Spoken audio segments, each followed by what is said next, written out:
So I'm Madison Johnson. I'm 32 years old, and if I learned one thing growing up, it was this: I was never the favorite. My older sister was treated like she was made of gold. Her rent got paid, her debts vanished. They even gave her a whole house like she had a cheat code to life.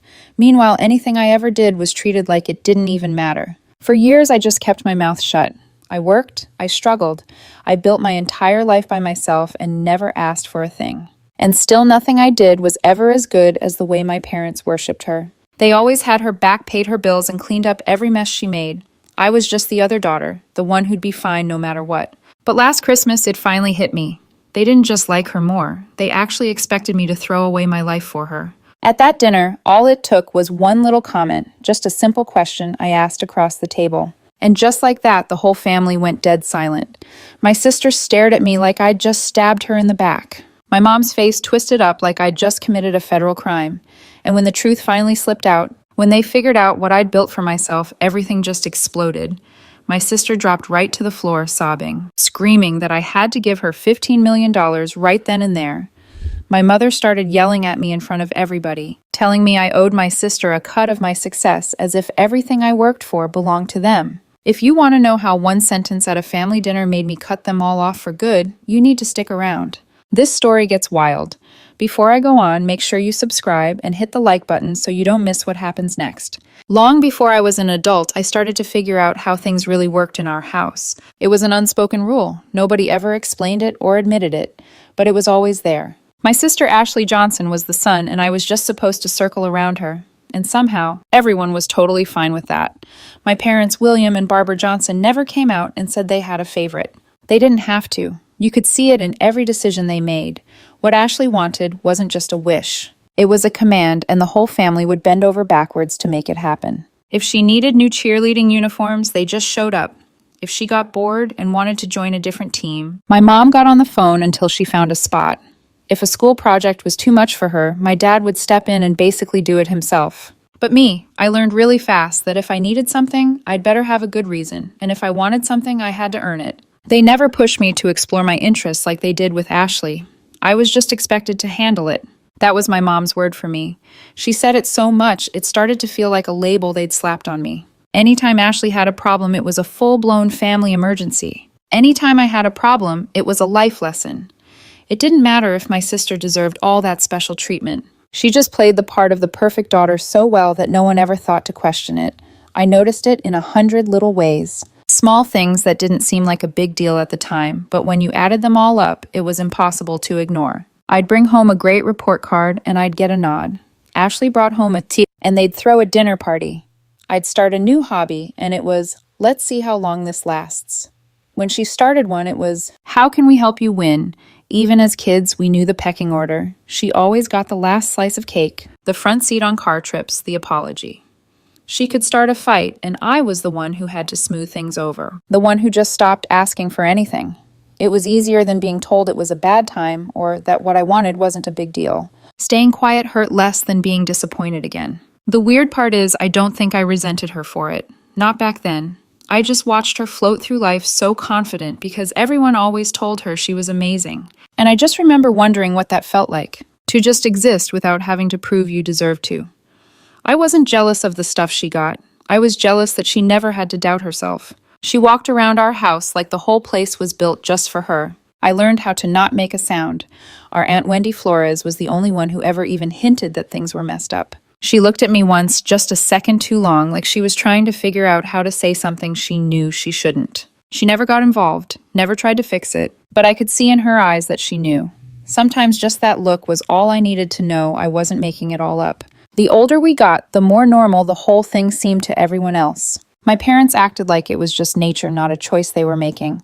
And every time I just dealt with it, every time I bit my tongue or gave up on something I wanted, it just locked everything in place even tighter. By the time we were out of high school, our roles were set in stone. Changing them would have been like trying to rewrite history. Growing up like that didn't make me mad. It made me self-reliant. But underneath all that, something else was building up. The knowledge that I learned real quick that no one was coming to save me.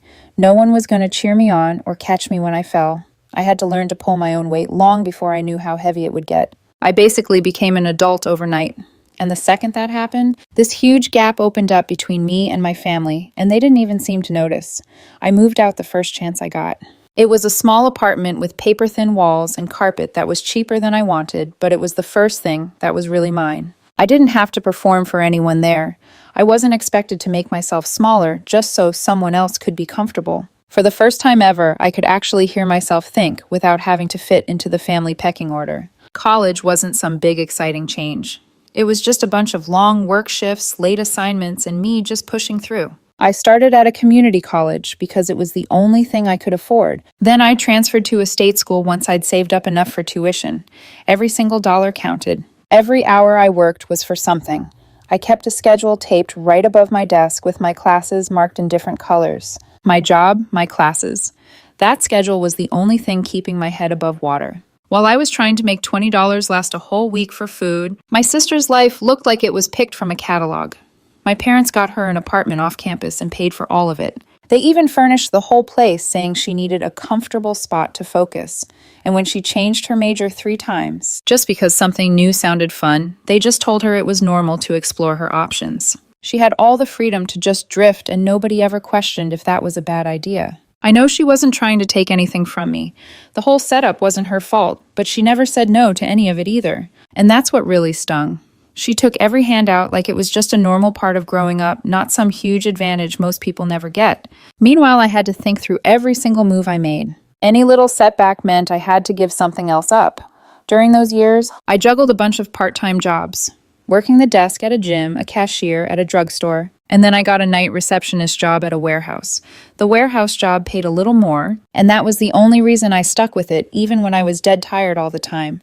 Some nights, I'd just stare at the computer screen, wondering how other people ever got any rest. But pushing through all that did something important. It taught me how to make it without a safety net, how to deal with my problems without expecting anyone to come save me. Being independent wasn't just a part of my personality anymore. It was about survival. My parents almost never asked how I was doing it all.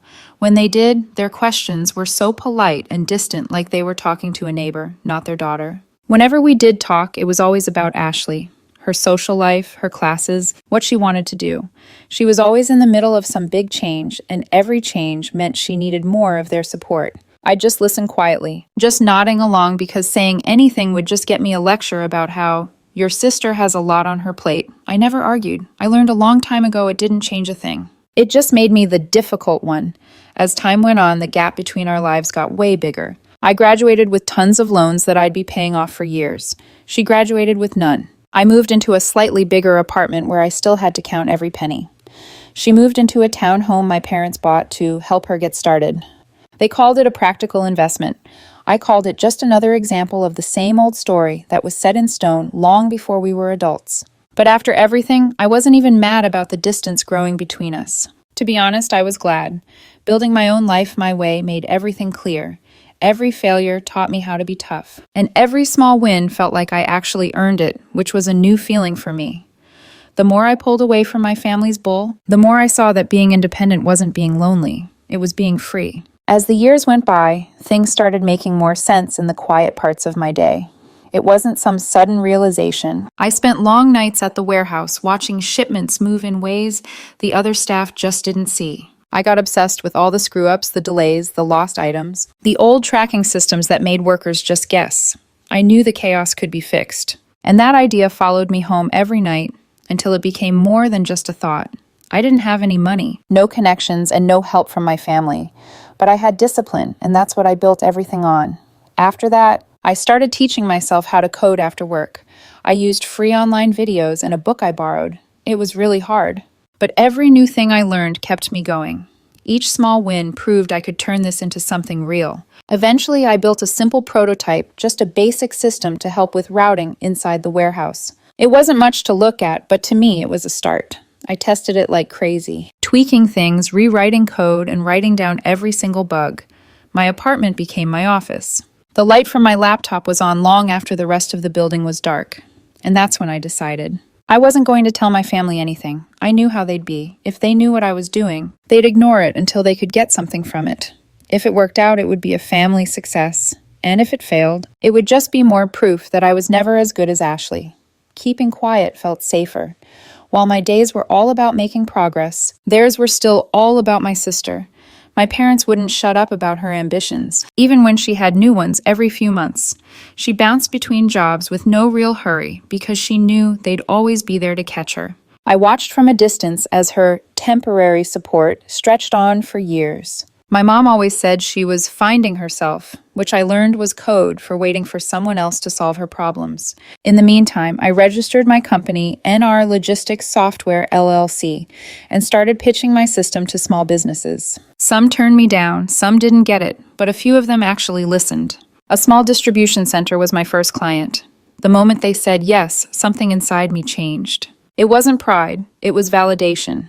The kind you only get when you earn something no one ever offered you. The work got crazy fast. I was doing freelance jobs all day and working on my system deep into the night. My bank account was a mess, but the progress I was making felt worth all of it. There were times I wondered if it would all be for nothing, but I never ever thought about giving up. I'd spent way too much of my life proving I could handle things on my own. Quitting would have meant admitting my parents were right about me. As the company got bigger, I took on responsibilities I never dreamed of. I hired my first contractor, then a second one. I got a small office on the edge of town, just big enough for 2 desks and a whiteboard covered with deadlines. I learned how to negotiate, how to do invoicing, how to handle investor meetings, skills no one had ever taught me. Every new challenge made me stronger. Through all that, my family never even saw me. They just figured my life was quiet and predictable. Every time I visited, it was all about Ashley's next plan, her next expense, her next big change. The space between us wasn't just feelings anymore. It was built in. They didn't ask about my work, and I didn't tell them. It was just easier that way. Silence kept them from expecting things or getting in my business. My success didn't feel like some big win. It felt steady earned and private. For the first time, my life was based on my own choices, not the role they gave me. And even though my family didn't get it, that change meant everything. As the business picked up speed, my life changed so fast I barely recognized it. The quiet life I was used to turned into a non-stop cycle of meetings, rados and decisions that were way bigger than I ever expected. The company wasn't a side project anymore. It had turned into a real machine running on high hopes and what it could become. Every step had to be perfect, and I just changed with it because that's what I've always done. Eventually, investors started showing up, and they were serious, way more serious than anyone before. I met with all of them really cautiously, trying to figure out what they really wanted to see, if their goals matched what I was trying to build. It didn't feel like pride yet, but it felt real. I could trace it back to every single night I worked until I was exhausted. The buyout talk started quietly. A tech company asked for a demo, then they wanted to see the financials. And then they scheduled more meetings that went on for hours. Every single paper I handed them was years of my life packed into numbers and charts. I kept my cool, not because I didn't care, but because something this big just didn't feel real enough to get excited about. When the offer finally came in, I had to read the email a few times to make sure I was reading it right. They valued the company at $25 million and wanted the deal done in a few months. After all the talks, the contract wasn't a shock, but that number still felt unreal. I signed it alone in my office, surrounded by empty coffee cups, and scribbled notes from all those late nights. I wasn't sure this would ever be more than an idea. There was no big announcement, no victory call, no party. I just saved a copy of the signed papers, closed my laptop, and sat there in the quiet while it all sank in. It felt complicated. I never expected a round of applause, but the silence was sharper than I wanted to admit. Keeping it to myself wasn't a strategy. It was pure instinct. My whole life taught me that if you share something valuable, it just gets turned into something you owe people. So I didn't say a word, not to my parents, not to my sister, not even to the relatives who trade secrets like cash. This success was mine, and for once, I wanted something in my life that was completely separate from all my family's drama. During that time, my parents kept building their lives around whatever Ashley needed. They refinanced their house to get her through some so-called transitional period. They'd pay the bills she forgot and act like she was a hero for trying to get stable, even when stable meant hopping from one job to the next. They never stopped supporting her, and of course, she took it all. I wasn't mad about it. I learned a long time ago that their choices weren't about who earned it. They looked at Ashley like she could do no wrong, ever since we were kids. For me, it was just about what I was supposed to do, not what I could be. Nothing I ever did changed their minds, so I just gave up hoping it would. When December came around, my Aunt Wendy Flores asked if I was planning on coming to the family's holiday dinner. She wasn't being nosy, she really seemed to care. I said I'd be there, but there was this pause, and I could just feel something in it. I couldn't tell if it was worry or excitement. She didn't know all the details about the sale, but she knew I'd built something huge. For some reason, she was the only one whose opinion I wasn't scared of. That night, I drove to my parents' house, planning to keep my mouth shut. My goal was easy. Show up, be polite, don't start anything, and leave early if it got awkward. I didn't think anything crazy would happen. I figured I could dodge any tough questions. And I definitely didn't expect the whole night to completely fall apart and wreck what little connection I had left with them. Walking up to the front door, it didn't feel warm or festive at all. I just felt unsure about how the night would play out. Walking into the house that night felt weirdly familiar, but also distant, and I realized how much I'd changed since we were all in a room together. The decorations were already out. Everything was placed perfectly, just how my mom liked it, and you could hear the usual holiday noise in the background. You couldn't tell that everything was about to crack wide open and split us all apart. I walked through the house carefully, just nodding to relatives and giving them a small smile. I didn't stay in one spot too long, so nobody could corner me and ask about my life. All the small talk was fine with me. I was good at avoiding the attention, especially here where they all still saw me as the old me. Dinner started the same way it always did, passing food around. Everyone asked the same old questions and gushed over whatever new thing my sister was up to. I just kept quiet and listened. I knew the drill. I'd been playing this game for a long time. The whole night could have just passed by like that, but one person always saw what was really going on. My Aunt Wendy Flores waited for things to quiet down at the table, then she looked over at me. She didn't make a scene. She just asked how work was going, but her tone told me she knew more than she was letting on. She picked her moment perfectly, and in that quiet, right after she spoke, I could feel the whole room change.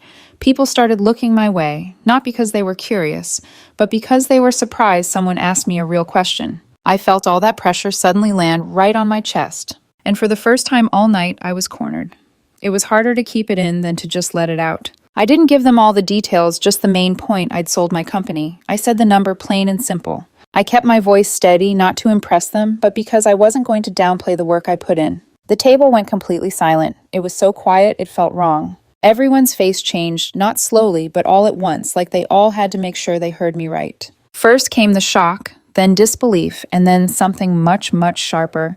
The air got so thick you could feel it. My mother's back went ramrod straight, cold and stiff. She gave me a look I knew well, one filled with years of things she never said. My father just froze. He was so still it looked like he was breaking down on the inside. But my sister's reaction was the most shocking. She didn't look confused or curious. She looked panicked, like her entire world had just been knocked sideways. It didn't take her long to unravel. The shock turned into her getting really agitated. Her breathing got shaky as the number really sank in, and she just couldn't make sense of it.